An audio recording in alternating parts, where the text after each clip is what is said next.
Well, OLAF Jungle's not a term we've said out loud for a very long time. In fact, a lot of newer players don't even know that he jungled. Which is weird, because I honestly said, wow, OLAF Jungle, yay, we get him back a little bit. You know, the bonus damage monster increase on that Q, W uptime, yeah, they've kind of compensated with top lane, giving him a mana cost on that ultimate, but maybe it's enough to take him over the threshold. Now, let's be blatantly obvious and truthful here.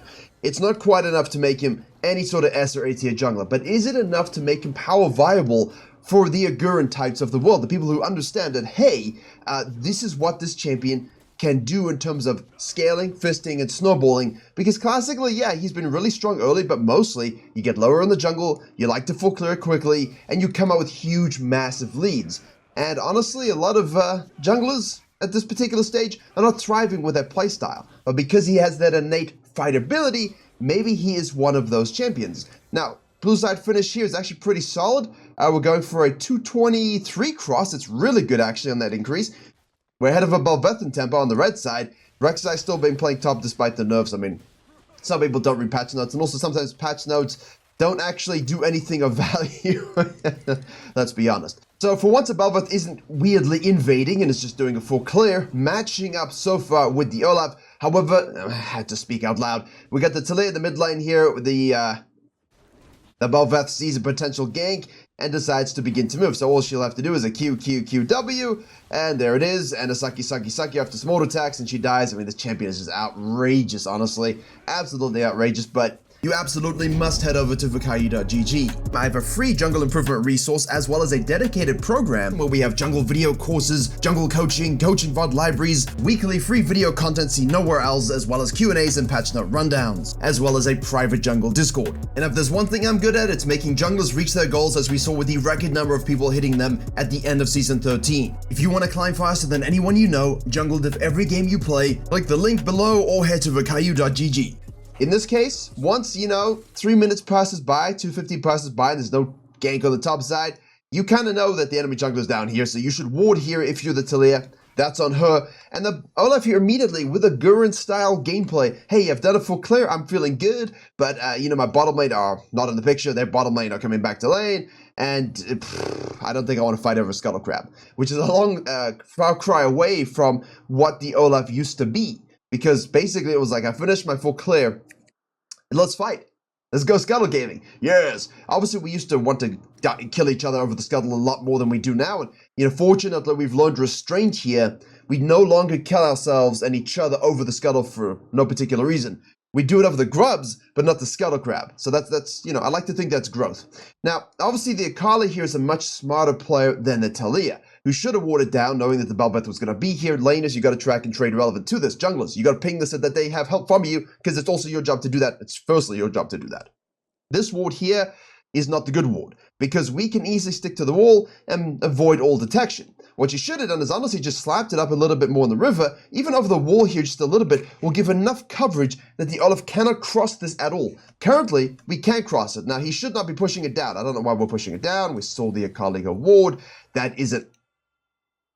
Even in Challenger, sometimes path things a little lazy, because you don't want to telegraph where you're going. Like, you see the Akali dip up and dip down, I will assume she warded, right? Like, that's end of the story. I assume you warded. If you didn't, cool. But if you did, at least I'm covered with the good pathing. So, you push it up, you take it, you hug the wall, you get this ward here. So that ward will tell us the full story if Belveth doesn't go to Krugs, but she does, and now we engage in fighting. Longsword versus longsword, dive is possible on the top side as well, and as with most Olafs, you want to really push your advantage. You want to hit the undertow, you want to hit that Q, there you go, you want to pick it up, get the reset, you want to make sure you're using your true damage properly, you want to use your lifesteal passive properly, you want to use your attack speed steroid properly.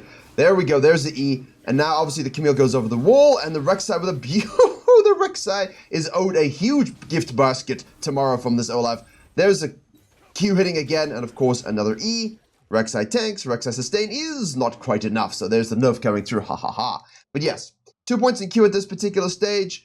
For cooldowns, just so you have reference, 8 seconds, 14.55 seconds of current haste, and 10 seconds here, obviously. This is your true damage button. The attack, as you see in the bottom of it, the attack's low with that cooldown. And I love here just taking one quickly. Because if you stay here, right, with 0 prio on the map, and the Akali, who will ding 6 in the 530 wave, with the Belveth rotates over and the Camille rotates over, you're compromised, right? So leave the 2 up so that the Bel'Veth thinks, okay, he's on it. Maybe I don't want to coin flip it. Maybe he's not on it. And I'm like, you just leave a big question mark over what you're actually doing. And if we can deny 6 grubs to the Bel'Veth, that's more important. If we can deny even 3 grubs to the Bel'Veth, that's important. My man be taking 1, leaving 2 up, and then just letting it sit. And she thinks, no one did it? Huh. And now, of course, you're able to take this, path down, and you can prevent any sort of counter jungling that may occur from a psychotic level jungler. Maokai is obviously fighting the Zeri. Bel'Veth moves on over here. Again, another QQW. Slicey. And the east side. Aha! Beautiful Q by the Maokai. Holding that one. Making sure she doesn't get the sucky. Olaf, in the meantime, this is what it looks like, by the way. You full clear, and you shadow, and you look. You full clear, and you shadow, and you look. And, you want to do a dragon or not? You could argue that, in this case, we could look to dragon, but given the map is an unknown quantity at this point, yes, Akali can rotate. Zeri's not going to rotate. Maybe Rakan comes down. It's not a fight you want, because at most it's just you by yourself. Talia's coming from base. Caitlyn's over here. She's going to want to catch the wave. Maokai's in base. It's just not something you really want to force. So Rek'Sai now comes down here with a lot of prior. Olaf's 2-0-0. And we actually have a gold deficit worth noting. The bottom lane is so far ahead, and mid lane at this stage is 300 gold ahead as well. We have here the Talia not paying attention towards. Olaf is like, well, I kind of wanted 6, but I guess now I have to rotate. I mean, look, you don't have to rotate. It's prudent to kind of say, look, maybe we can 3v3 this, but objectively, if you look at this and you say to yourself, nothing I can do. Talia, you have to die. Like, wake up, please. Because I need 6 here. I'm never going to rotate to safety. You're going the opposite direction. I'm going to finish my blue, get 6, and now I'm going to go invading, run to the top side, do the rest of the grubs. So if he finished the blue, now we'd be in a better position. We'd be soon on these grubs, and they'd sooner be killed, and now we could cut off and go and gain top lane. So just factor in your rotational ability there. And now let's see what happens, because Bel'Veth obviously will have time to rotate. Akali will be back in the lane. And yeah, see, now it's okay to take them, because I'm not going to leave things on the map if there's nothing else to do, right? Bel'Veth decides just to go back to the mid lane. This is just good camping at this point. That's what you do against Talia. And honestly, it's her fault. She should really wake up and ward and be smart. Just watch the minimap when it was warded. But those of you who say, but my mid laner's inting, my bottom lane's losing. Yeah, so? Like, that has to be your response. Stoicism. You have to just say, this is it. This is what I got to work with. How can I carry it now? And once you accept that this is your reality and stop whining about what you think should be, you'll end up winning more games, because Olaf's like, well, I see this. I'm watching the 5-1-0 Bel'Veth. Woo! Calculated, baby. I'm watching this. The Akali comes down here, puts a deep ward. There's nothing he can do to save the day. He is honestly taking as much as he can. He still has the objective. In theory, I could see a dragon being taken, but the Talia shows up to the bottom side here and says, hello, and we're just going to do the Raptors. There's not what you can do, but this is what this champion does. Like, right, with 2-0-0, the farming starts to really ramp up here with this Q. But as we can see, the Bel'Veth's going back to base, and everyone's kind of low, so Olaf does show here. The one thing we didn't talk about is the W. That's the attack speed storage, lasts for 5 seconds, gives you a shield based upon your missing HP as well. There you go, 17.5 missing percent HP, and 40% attack speed for 5 seconds, and obviously that's that was a healthy buff. And it has helped him. Like, his win rate is not amazing, but it has helped him. And I have seen a lot of Olafs. The problem here is that he just struggles a little bit where he used to dominate, there's early skirmishes and things like that. But he's always been a bit more of a sequencer and just focusing on getting experience and gold advantages. That's literally what he does. Because once he has the lead, and that's why he's always better top lane, right? Because once he has the lead, he's unkillable due to this passive here, giving that 30% lifesteal and that increasing attack speed. So simple champion, but the point is you want to be able to use your lead to out-sustain everything. So now, of course, we're forcing this because at this point, our full sequence down is so quick. We get a lot of downtime before it begins. Now that's when you really want to look for plays. The Bel'Veth at 58 CS, we're at 71. She's come straight out of base for this. And because she's come straight out of base for this, she is compromising her own sequencing. But she gets true form, and again, it's Bel'Veth. You just don't abide by the rules of the jungle, do you?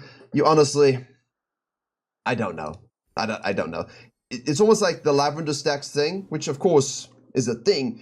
just means really nothing in terms of like that late game scaling concept. We all thought, ooh, she's gonna be a late game scaler with the stacking, right? Farming jungler. It's like the complete opposite occurred. It's really interesting, actually. And there was no efforts to fix this issue. See, now's the problem, right? Okay, I tried to do a dragon there to invest time there, win that fight, but no one was ready. All my laners are inting. As long as they don't force this, we're okay, because I'm getting strong as the OLAF. Now I can go top side. But really, there's no grubs, there's no respawn, and above that's going to hit that top side too. Top lane is kind of taking care of itself, actually, fortunately, but still, Camille has a huge lead, also freshly buffed. 1% extra bonus damage on that W from max HP. Really a nutty buff, honestly. Doesn't help the E nerfs. Like, wow, we reduced the base damage on the E by 20, and then we give you an extra percentage max HP damage. Okay, great. I'll take that trade every day of the week. And again, could go up and do something, but focus on yourself. As always, with Brolaf. Selfish, selfish, selfish. Look, it will work if you do it correctly, but it requires a lot of patience, understanding, and then hitting that one single action. Watch this. Oh, we Stridebreaker. We try to hit the E and the Stridebreaker into another Q, and Akali just repositions with that very balanced and enjoyable ability, but normally mid laner will die from there, right? One axe, one death. Viking life. And at this point, Belveth says, hello, can I gank again? And the farming's not that bad at this stage. Grubs are coming up shortly. Rek'Sai will flash that one. Knock up. Sucky sucky on the damage. Rek'Sai's turning that nicely. And now the Olaf says, okay, look, we're down 2,000 gold. I've gone down here. I could keep going, but there's no real objective at this stage. Bottom lane is hopeless. And I think I should just use the distraction of the top lane fight to go ahead and quickly snack these grubs. So this is a quick flex, right? Like a flex decision. Normally you can keep sequencing, gank this, invade this, take this, and just let the Belveth have grubs. But it's a Belveth. You don't want her to have grubs. And when you see this as a possibility because she's distracted, it's nice to slide in, right? Like she's trying to loop back around for this, but now just doesn't have any sort of help. And we have got 6 grubs. And I think while people assume it's overrated, it's not when you use it properly. Like, I'll keep saying that. And again, we could go for the red here. Instead, we're like, okay, let's see what we can do now. If you press your R, obviously, you're going to, cleanse all of your mobilizing spells and get yourself a nice, juicy amount of attack damage and movement speed. The passive on your R does give you some resistances. Here, we don't need to use it, fortunately. We did use the Ghost. We were strong enough, I think, to kill the Belveth. But did you see how easy it was to kill her? Like, just for context, we're talking about a champion that's just farming it up and being high econ. Look at this. She's E-sucking at the moment. That true damage is absolutely massive on her, on her resistances, right? Because whatever resistances you have, I don't care if I have a true damage spell. And the attack speed is absolutely nutty, and the Q damage here is gonna start to really rank up. Look at that stat there that says champions hit, lose 20% armor for 4 seconds. Much like Jarvan, there is that shred component as well, so that's why hitting it up front is crucial for the rest of your damage. Now, not your true damage, because armor is irrelevant, but your attack speed. Every auto attack, every AD ratio you have, will benefit from hitting that Q first. And obviously, subsequently, chaining those slows together. That's where approach velocity is used in the runes. That's why we like OLAF. Literally a Berserker Viking. Well, not this one. Not this one. I never understood why this skin is so popular, but at the same... Those axes have not those axes have not aged well. Not like from Flatlands or something. That is anyway. Carried on going way too long. The new items, new icons are quite nice, but I think a little bit of a rework and some of the skins could be juicy also. Rakan goes in, good champion. Marco disengages, also good champion, although he was nerfed multiple times. Caitlyn sits backline, slaps down some chaps. Olaf says, yo, I can rotate to this. Finally, I can use my ultimate. I would look to use my ultimate a little bit more than he has done this game in particular, but there's the E, nice slap, another auto attack, nice shield there from the W missing HP. Use it well, my friends. Don't always rush it at full HP. You get more of a shield the less health you have. Another chain CC, cooldown bonus on that E every auto attack you hit, which means, of course, if you upfront that and then press your W, you're going to keep getting that back as well. And the refund here, 2 seconds from attacking monsters, and that's where that clear benefit does arrive. So, how nonchalant and easy was that? Full clear, look for a gank. All right. Now, I released, as we watched Talia, another good jungler, Jungle Path and God, How to Become One on the main channel. It didn't get as much steam as I thought it would, because obviously Become a Jungle God, lifetime on that channel has like 500,000 views, so kind of thematic. But I recommend the video, because the biggest point about the video isn't the sexy stuff. It's the boring one. Sacrifice per thing. If I know when I just have to sacrifice the bottom lane, sacrifice a dragon, sacrifice a herald, sacrifice my top lane, and focus on something else so that my economy per minute, the sexy thing, is going up, that's all that matters in this particular case. So don't think, oh, we need a dragon because blah, blah, blah, blah, right? No, what you need is economy per minute. So does taking the dragon and the fight that you're going to have, which you hopefully will win, does that help your economy per minute go up, your golden experience? If no, can I get more economy per minute golden experience somewhere else? If yes, go do that. Like, that takes priority. So when you're playing Olaf, that's very, very important, right? You want that experience and gold advantage. Now, it's 15 minutes here. We'll look at the gold in a second. Obviously, the Virkayu carry rule is 6,000 gold at 40 minutes. That was a beautiful undertow. Nice axe hit. 7,300, so yes. We were looking at 14 minutes at over 6,000, and Babeth only just hit it. Actually, I'm going to jump back very quickly. What are we at? 1542, watch this, watch this, watch this, watch this. That fight at 14 minutes, that's why it's a crucial metric. I choose that time not lightly. Babeth, 6,200 gold, 6,800. And then we're going to jump forward another minute and a half, right? Over here. And obviously they take that dragon, we don't really care about that. The Babeth has only gained 200 gold, and we've gained another 500. It's massive. Absolutely massive. So that's why I choose 6,000, because for me it's the minimum to be able to, I guess, invest into your own professional development. Because if you have 6,000 gold, that's enough for you to actually generate way more income and exponentially win the game. If you have less than that, now it's a lot more gambly, right? And that's what we're trying to avoid a lot of the time. So whatever gets you to 6,000 gold minimum at 40 minutes, sacrificing, coin flipping, it doesn't matter. That's why people got really upset when I said, hey, here's a video, don't farm, don't play like this. Play way more coin flip, aggressive. I don't play like that. I prefer this. But the thing is, there are challenger junglers who do play like that, and they do win because they know when to be aggressive. It's not as much of a coin flip as you guys think on the outside, or even as I think sometimes, because they understand mechanics and gold spikes for their champions way better than the rest of us. So sometimes on Olaf, you might have a few more fights than farm, like this game, but what matters is that you just get your economy per minute. You get 6,000 gold, and at 14, 15, 16 minutes, you can have a fight, and you can run people over. Do try and use your ult as much as you can, but it's not really that kind of ult, right? It's, hey, I can go and force a fight now because I have this ult available to me, and I can leverage that to bait CC spells and actually force a good outcome for my team. So it's not like a Fiddlesticks ult where you want to run and use it, but you want to hunt those scenarios, as long as they're high probability for success, and use it. Now, if nothing shows up whatsoever like this Olaf, then don't. You don't feel the need to force it. And that's, I guess, you know, how we're thinking. There's a flash from the Maokai. Oh, come on, Maokais. It works. It works. Good rotation by the Olaf. But, guys, look, I play Maokai too. Back in the day when he was a respectable champion. Many years ago. When you go in with a flash W like that, and you have a Talia, and you have another champion with a skill shot, they're going to play off of your W, right? So as we rotate here for this fight, let's just see what we got going on. We have activated, obviously, our ultimate there is CC immune. There we go. Oof. And of course that runs out a lot quicker now than it used to. There you go. Just keep chaining it together. There's a true damage auto attack. Beautifully done. Now Akali rotates over. She'll try and go onto the Rek'Sai, which is a counter because we can see where she is. There's the root, and Olaf will just do all the damage himself. Can we hit one more? No, Rek'Sai will hit the ult. Kills everywhere. 804. Nice rotational fight here. So, what was I saying? Maokai. If you're going to Nidalee Spear, Talia W, anything that can play off of that, if you're going to flash W or just W in general, please don't Q immediately.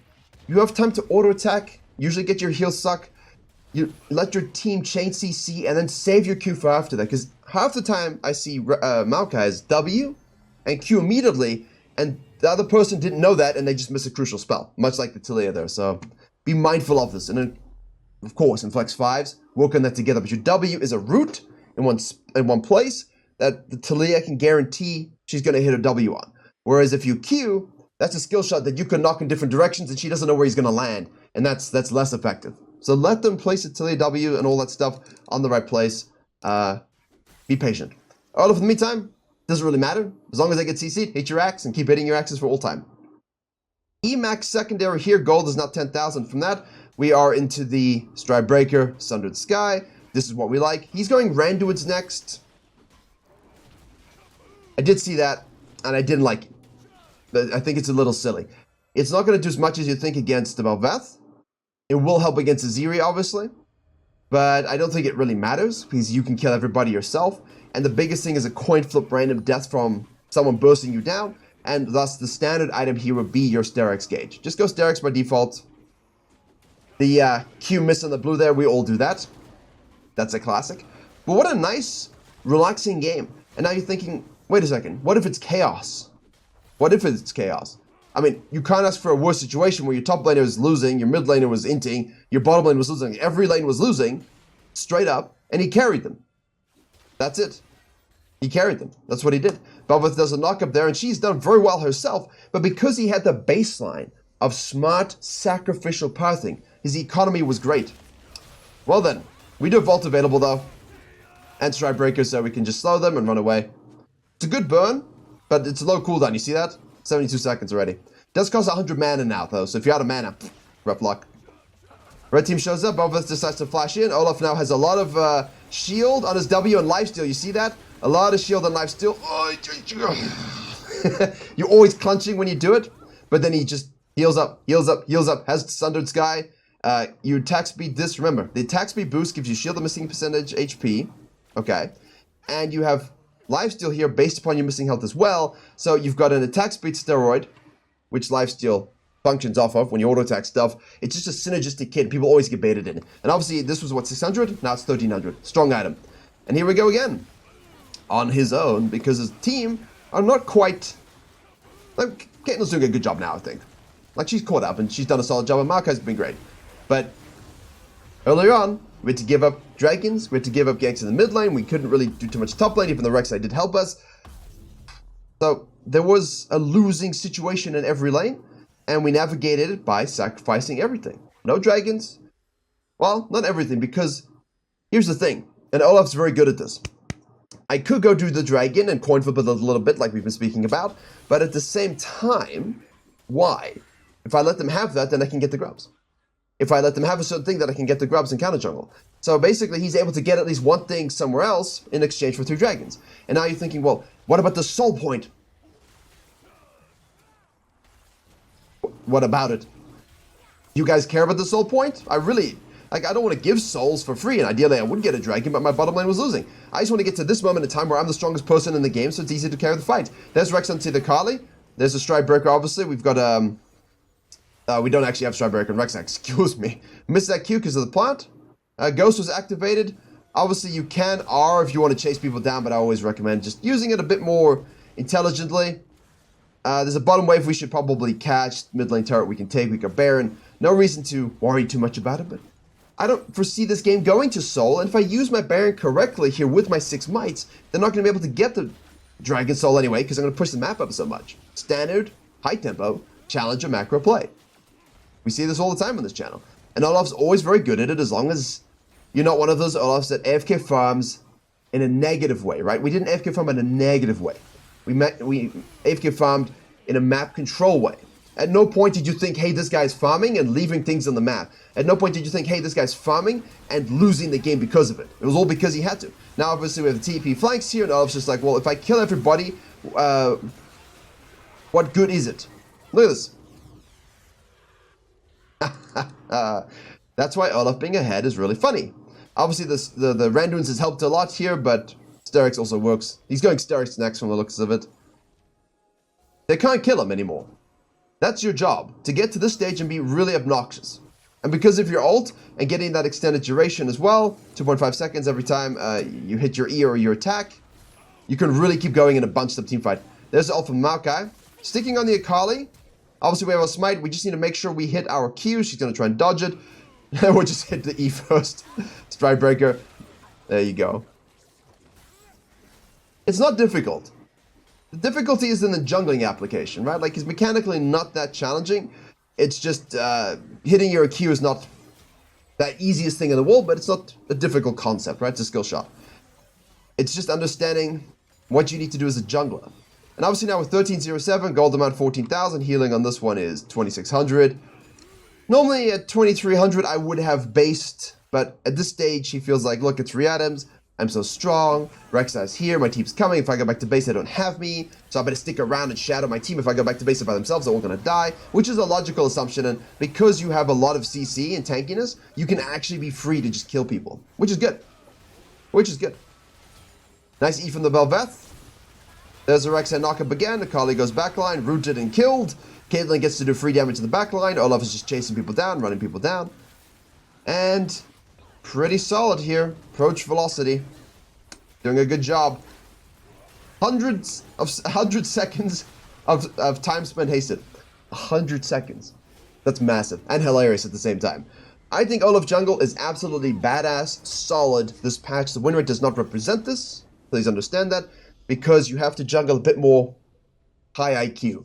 Thank you very much for watching. Hope you enjoyed. And as always, I'll see you all in the next one. Let's go raiding!